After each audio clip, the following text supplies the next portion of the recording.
James, you were telling us a little bit earlier about things that make it distinctly Critical Role, and one thing that you had alluded to that was going to be a familiar flavor or a way to bring some of what we love about Critical Role into your campaign. You expressed in the form of some of those rivals you mentioned. Yes, there's a rival party that also hears the call of the Netherdeep, such as it is, early on in this book, at the more or less the same time as the players, and you both set out on an adventure together. Now, together can mean a number of things in this context because your actions in the adventure can have a huge impact on how the rivals treat you. In the back of the Dungeon Master's Guide, there are guidelines for role playing, using mechanics to influence role playing. That is, in fifth edition D&D, and we really brought those to bear in this book because, say, in Critical Role, they often don't use sort of a mechanical underpinning for their roleplay. It's all very freeform and theatrical because those players have a theatrical background. They're voice actors. They sleep and eat and live and breathe this stuff. But D&D is made for a wide variety of players, some of whom are not former theater kids like me, and I really wanted to give people a framework to use these rivals in a useful way, in a way that anyone could pick up and use, or discard if they want to play it more freeform. So with that in mind, that these rivals are very much for use and underpin a lot of the action and dramatic themes of the story. Uh, it really comes to the flavor of Critical Role that there is a large and recurring cast of NPCs. It's easy to think of, say, for example, Ezek, a crucial NPC of Campaign 2 that becomes deeply entwined in one of the own player characters' stories. Spoilers for Campaign 2? I won't say any spoilers for Campaign 2, in case Oh there's no, I'm just anyone who being a hasn't. 12-year-old about entwined. Continue. Mhm. Wink, wink. um, but Critical Role has a long history of having deeply important NPCs with deep and meaningful ties to the players, and not just through backstory. It's fairly simple to have an NPC that becomes important through backstory. It's like, oh, I had a son or a husband before I went adventuring, much like not in Campaign 2. But I think the real hallmark of a DM that listens to their players is one that has NPCs set up and helps involve the players over time, kind of weaving those stories together, until there is a deep and important relationship there that could either be friendly, it could be sort of antagonistic, like a rivalry, or it could be deeply, deeply hostile. And we throw in the option for, if you want to romance the rivals, we highly encourage you to do so as well. But that's a very free form thing that comes down to you and your group and your comfort levels and preferences, et cetera, et cetera, et cetera.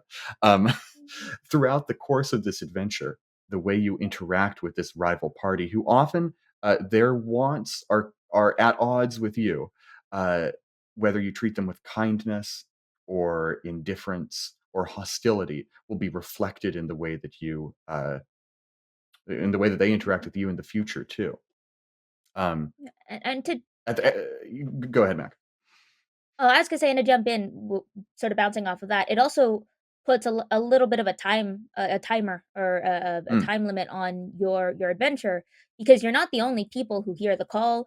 You're not the only people who are pursuing this thing, and so there is that sort of halo of pressure to understand that there are other people who want the same goals that you do, and unfortunately, there isn't quite enough for both you and them to reach all of your goals.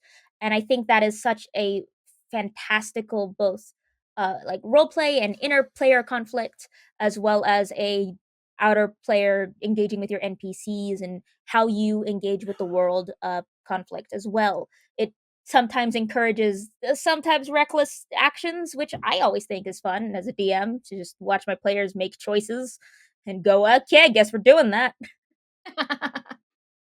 um, Mac, you keep saying the thing, the goal, the thing, and I'm like, God, I wish we could talk about the thing a little bit more. It's That spoilers! all that Oh all no! beloved thing that lives at the It's heart of the this it's adventure. the call. It's the call, and that's all we're allowed to say.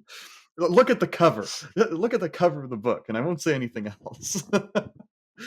We can't say anything else. But there's a deep mystery at the heart of this book, the rivals are crucial to kind of goading the players into wanting to pick apart that knot and delve more into that mystery. Um, and yeah, and if you get me going, I won't be able to stop. I'll leave it there.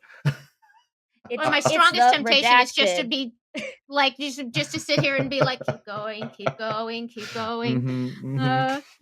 But if you, I'm curious, We love the practically, when redacted.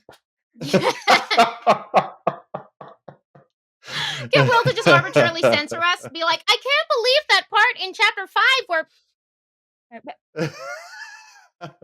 Hmm? String just goes out. I quickly, on a practical level, for folks bringing the rivals into play, what would you recommend in terms of making sure that they don't become just DMPCs or trying to keep track Mm. of all 5 of them? Like, what did you sort of quick like advice for in play on bringing those in a way that'll feel satisfying, but not sort of overwhelming for you as a DM?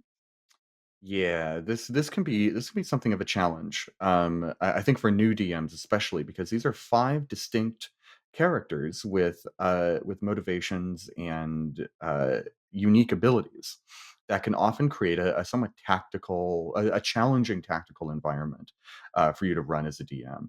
Um, and my biggest piece of advice that I can give here is let the rival's leader lead them. If you have we go into great depth about what the rivals want and what interests them and what kind of makes them tick. And I think that's really good for you to lean into when you're conversing with them or exploring the world with them, or having a tense conversation on the moment before battle with them, something to influence individual relationships. But once the fight breaks out, Iojabe, the half orc, half water genasi leader, or no, an orc, and not only humans can be genasi. Let's say this, right? A genasi born to orcish parents, right? Um, who she is the hot-headed and bold leader of the party, and she will lead them because all of her allies trust her without question, unless, say, for example, you do something to leverage that trust, right? Drive a wedge in between it. We leave so many options open to the players. If they want to fracture the rival party as a way of defeating them, that's totally on you. But for a DM, uh, let them do as Io does. And as one other separate piece of advice, a good way to keep combats from becoming sort of like, say, Io attacks one person, you don't want the entire rest of the party to pile on and just like individually eliminate the player characters because that is intense and overwhelming and perhaps not Mhm. fun. If you wanted to, a great way that, say, TV media often does this is by finding a foil among the player characters' party, right? These rivals have personalities that I think map fairly nicely onto classic D&D archetypes, if not perfectly, then close. And if you can find someone in the player characters party who has an affinity towards one of those rivals, you can push a personal rivalry higher and kind of have the combat encounter split off into individual sort of duels, all within the same initiative order. I love that idea. So pairing them up in battle, or letting sort of most of the decision making come from IR ways to kind of simplify that process. Should your party find themselves in those confrontations, I should You note if don't you're have watching to. this right, yeah, yeah. Yep. If the previously mentioned romance them all also an option. If it's right for you and your Yeah. table.